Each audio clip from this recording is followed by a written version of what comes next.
Mesdames et messieurs, Véronique Torner, bienvenue et merci d'être avec nous, Véronique. Vous avez la parole, c'est une keynote, une figure libre, comme on dit, mais avec ce thème du numérique au temps des convergences. On est ravis de vous avoir et nous vous écoutons. Merci. Donc, bonjour à toutes et à tous. Alors, pas facile de faire la suite de Édouard Philippe, mais bon. J'ai eu l'occasion ces dernières années, et plus particulièrement ces derniers mois, de souvent m'exprimer sur le thème du numérique et environnement. C'est un thème qui monte en puissance dans toutes les discussions. J'ai rencontré de nombreux acteurs, des organisations professionnelles, des pôles de compétitivité, des associations, des entreprises, des écoles et des politiques. Et je remercie le CRIP, son président Philippe Cerceau et sa directrice générale Sybille Roche pour cette invitation et pour ce thème et l'audace de ce thème. Je suis très honorée de pouvoir échanger ce matin avec vous, acteurs de la transformation numérique, responsables des infrastructures, responsables des technologies, responsables de la production IT, car si vous ne le savez pas encore, vous êtes et vous allez être des acteurs majeurs de la réduction de l'empreinte environnementale du numérique dans vos organisations. Rapidement, tout à l'heure, on m'a présenté, mais si vous ne me connaissez pas, je suis comme vous, un acteur, enfin plutôt une actrice de la transformation numérique depuis plus de 20 ans. Je suis depuis 2006, je dirige une ESN, Alterway, qui est spécialisée dans l'open source et du coup un ancrage assez fort sur le numérique responsable, que j'ai cofondé. Mais surtout, ce que je veux partager avec vous, ce sont mes responsabilités au sein de Syntec Numérique. Je suis depuis 2013 au sein du conseil d'administration de Syntec Numérique et depuis 2019, je pilote le programme numérique responsable. C'est un des 5 programmes stratégiques de Syntec Numérique. Vous le savez, ça a été dit tout à l'heure, nous venons de changer de nom suite à la fusion avec Tech in France. Nous sommes désormais Numéum, l'organisation qui veut engager le numérique et qui regroupe aujourd'hui plus de 2300 adhérents. Des sociétés de conseil en technologie, des ESN, des entreprises de services numériques, les éditeurs de logiciels et les plateformes. Ce programme numérique responsable, dont j'ai la charge, s'intéresse à la responsabilité sociale, sociétale et environnementale du numérique. Mais cette keynote, je l'ai dédiée uniquement au sujet du numérique et environnement. Alors, nous, acteurs du numérique, nous avons révolutionné le monde. Chacune et chacun d'entre vous, à votre échelle, dans votre secteur, avez contribué à des évolutions majeures de vos organisations. Parfois avec une forte pression sur les budgets, mais toujours au rendez-vous du business et des nouveaux enjeux de marché. Depuis plus de 20 ans, nous soutenons l'émergence de nouveaux usages, de nouveaux modèles qui transforment en profondeur la société, c'est indéniable. Nous avons dernièrement permis à l'économie de fonctionner alors que nous étions touchés par une pandémie mondiale. Le monde a été résilient grâce au numérique. Confrontés au confinement, les États, les entreprises, les institutions et les citoyens ont eu recours quotidiennement aux outils numériques pour prendre des nouvelles de leurs proches, pour télétravailler ou pour s'informer. Sans numérique, notre monde ne fonctionne plus. Et il faut rappeler que sans infrastructure, il n'y a pas de numérique. L'infrastructure est un des grands piliers de la révolution numérique et ça a souvent été aussi un grand oublié parce qu'on a mis souvent en avant les usages dans cette révolution numérique. Mais cette révolution numérique, elle est loin d'être finie et elle vient de s'accélérer avec la crise. Vous le savez, avec vos responsabilités, on ne parle plus dans nos organisations que de digital workplace et de cloud. Et le numérique est partout. Et cette omniprésence, elle nous oblige. Nous, acteurs du numérique, avons une responsabilité croissante qui commence notamment par la maîtrise et la réduction de notre impact sur l'environnement. Alors pour cadrer mes propos, je voudrais rappeler quelques chiffres et tendances. Alors certains d'entre vous, vous devez connaître ces chiffres. Ils apparaissent souvent et régulièrement dans la presse. Alors on évoque souvent la participation numérique au changement climatique. Et le Shift Project a publié un certain nombre d'études sur ces chiffres-là. Et dans son dernier rapport, qui est de 30 mars 2021, il a remis à jour ses conclusions. Et il nous dit qu'en 2019, le numérique représente 3,5% des émissions de gaz à effet de serre, au niveau mondial, juste au-dessus du transport aérien civil qui représente à peu près 2 à 3%.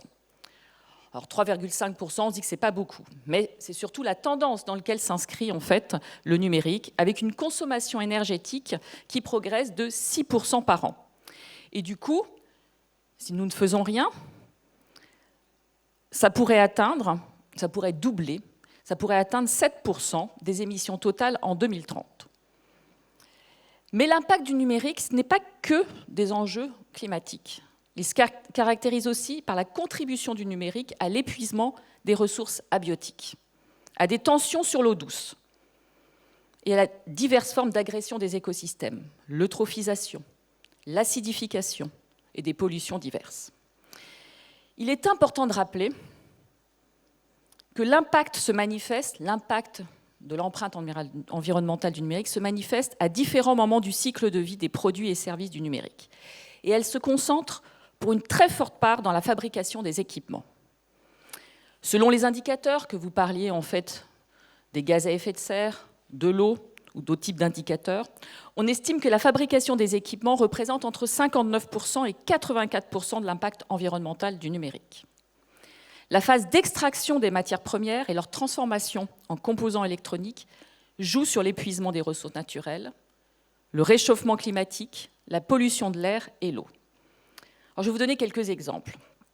Très concrètement, produire un ordinateur, c'est 240 kg de combustible fossile, 22 kg de produits chimiques, 1,5 tonnes d'eau claire, 60 métaux différents avec un horizon d'épuisement pour certains qui seront de moins de 10 ans. Certains d'entre eux, on parle même de 2 à 3 ans. 1 gramme de mercure pollue 1 mètre cube de terre pendant 50 ans. En moyenne, l'impact environnemental associé à l'usage d'un téléphone portable standard pendant 2 ans est 45 kg équivalent CO2, dont 81% sont liés à sa fabrication. Donc, en cas de renouvellement d'un appareil, au bout de 2 ans, vous doublez votre impact. Vous passez de 45 à 90. En cas où vous conservez le même appareil pendant 4 ans, votre impact est seulement de 55. Alors on pourrait faire le même exercice avec une tablette, un ordinateur, un serveur, mais je vais arrêter là avec les chiffres, je pense que vous avez compris la philosophie. Et pour aller plus loin, pour ceux qui n'ont pas encore lu des études, je vous invite à lire la FAQ de Syntec Numérique que nous avons publiée en début d'année sur le sujet. Elle se lit en 10 minutes, elle vous donne une overview assez précise de l'impact environnemental du numérique. En synthèse, tous ces chiffres, qu'est-ce qu'ils nous disent? Ils nous disent que le numérique a une empreinte environnementale qu'on ne peut pas nier et qu'il est nécessaire de la maîtriser et la réduire. C'est clair, nous devons agir. Alors, pour dresser un tableau exact de la situation, il faut noter plusieurs éléments. Alors, premièrement, c'est que le numérique n'est pas un secteur mature sur le sujet de l'environnement. Encore trop peu d'entreprises sont mobilisées sur le sujet. Il faut sensibiliser et aider à la mesure qui est encore difficile. Nous ne disposons pas encore de tous les jeux de données. Les méthodes ne sont pas encore abouties. D'ailleurs, on va faire un petit test. Qui, dans son organisation, a déjà fait une mesure de l'empreinte environnementale du numérique? Donc il y a quelques mains levées, mais pas tant que ça. Donc ça montre quand même, je dirais, la maturité de notre secteur sur le sujet. Deuxième point, la réglementation arrive à grands pas. Troisième point, l'écosystème français possède une expertise aujourd'hui sur le sujet. Il est très foisonnant, mais il est très atomisé. Et c'est un handicap. D'un côté, vous avez des pionniers qui œuvrent depuis plus de 10 ans, mais ils sont peu nombreux. Et de l'autre côté, un nombre croissant de nouveaux entrants, et ce qui crée quand même une difficulté pour les entreprises à s'y retrouver. Et pour finir, on a un manque de compétences important sur le sujet pour accompagner les acteurs qui veulent s'engager. Alors, il est temps en fait des convergences. Il y en a plusieurs que j'ai identifiées. Tout d'abord, la convergence des trajectoires. Le numérique doit aujourd'hui prendre sa part et entamer sa trajectoire environnementale. Ça, vous l'avez compris. Repenser nos stratégies d'entreprise, modifier nos gouvernances pour concilier numérique et environnement, en travaillant main dans la main avec les équipes RSE. Mesurer pour maîtriser son impact de l'environnement. Réinventer nos usages et faire place à la sobriété. Oui, il faut faire place à la sobriété. Alors pour donner quelques exemples, parce qu'il existe quand même des bonnes pratiques, sans besoin de faire des mesures, réduire le nombre d'équipements, vous l'avez compris. Et c'est d'autant plus important avec la montée en puissance du télétravail, qui s'inscrit dans une multiplicité, une multiplication des équipements, et l'arrivée de la 5G, qui s'inscrit dans un fort renouvellement des équipements. Allonger la durée de vie des équipements, réparer, upgrader plutôt que recycler. Pratiquer le réemploi. Optimiser le recyclage des déchets numériques, avec le fameux D3E. Choisir un matériel durable, c'est-à-dire un matériel dont les caractéristiques de durabilité, longévité, évolutivité et réparabilité sont compatibles avec l'allongement de la durée de vie des produits.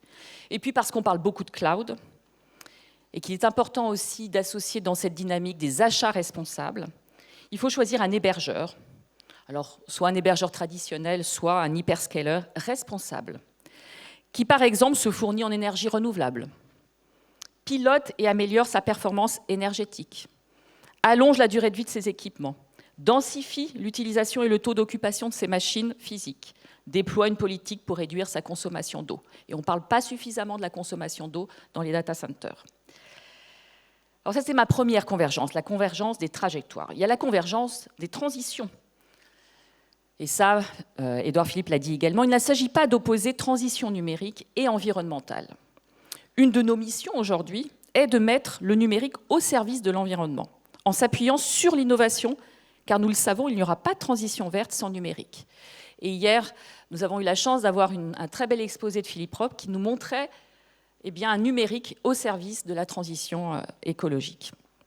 Alors, convergence des trajectoires, des transitions, mais aussi convergence des politiques publiques.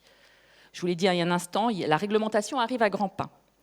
En effet, face à cet impact croissant, les politiques publiques mettent en place des réglementations qui visent à maîtriser l'impact du numérique. Alors, je vais vous donner quelques exemples pour vous montrer le foisonnement de la réglementation actuelle. À l'échelle française, on peut noter la loi AGEC du 10 février 2020, relative à la lutte contre le gaspillage et à l'économie circulaire.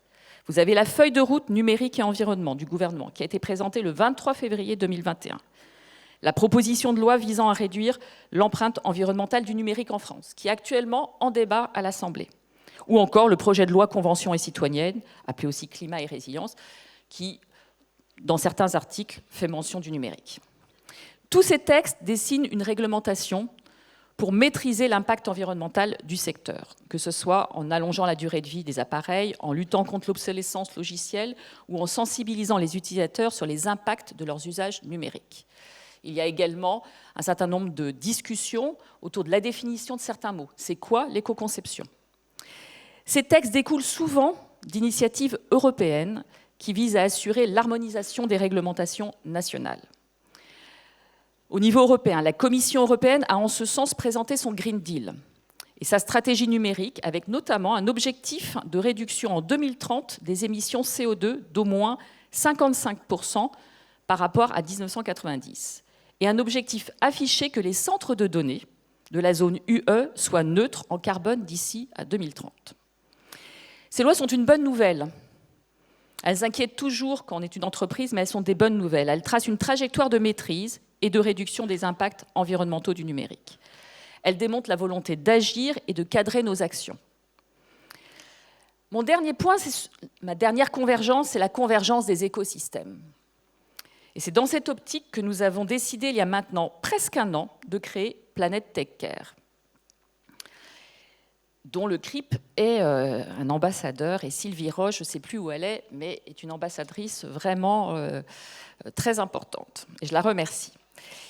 Nous avons lancé cette plateforme, Planète Tech Care, le 8 octobre dernier, à Bercy, avec le soutien de Barbara Pompili et Cédrico, et un certain nombre de partenaires, qui s'inscrit pleinement dans la trajectoire de la feuille de route gouvernementale sur le numérique et environnement. Planète Tech Care, c'est une plateforme créée sous le signe de la responsabilité et la convergence. Elle rassemble tous les acteurs engagés pour un numérique éco-responsable. Vous avez d'une part les signataires. Ce sont des écoles. Et oui, c'est important en fait d'engager les écoles parce que, je vous l'ai dit, on manque de compétences.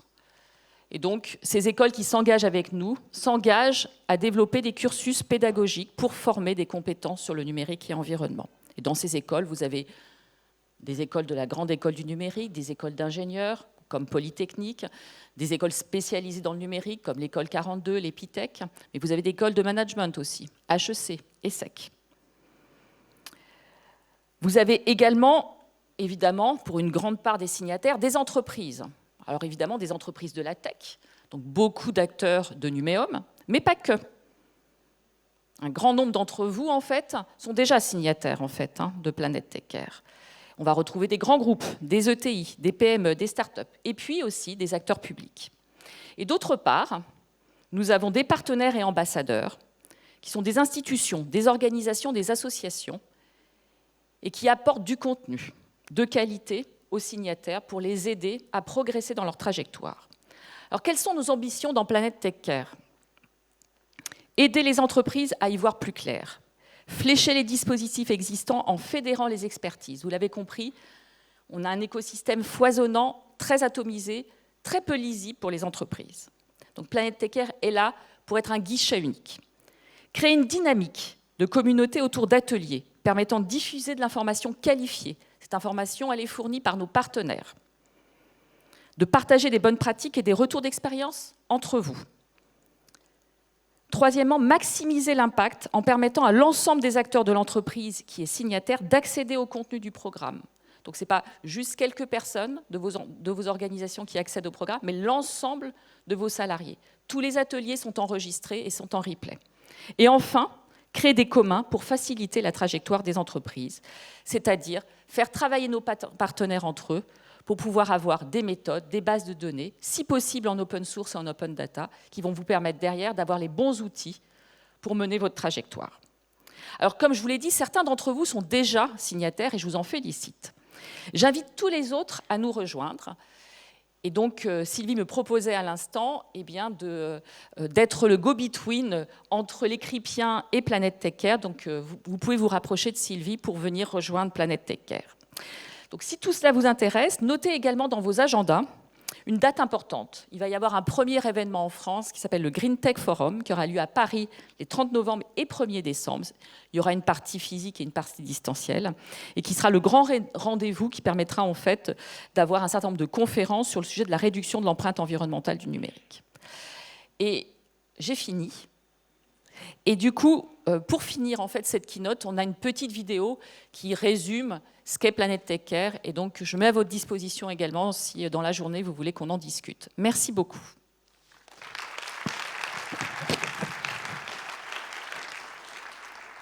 Merci Véronique.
Merci Véronique Turner.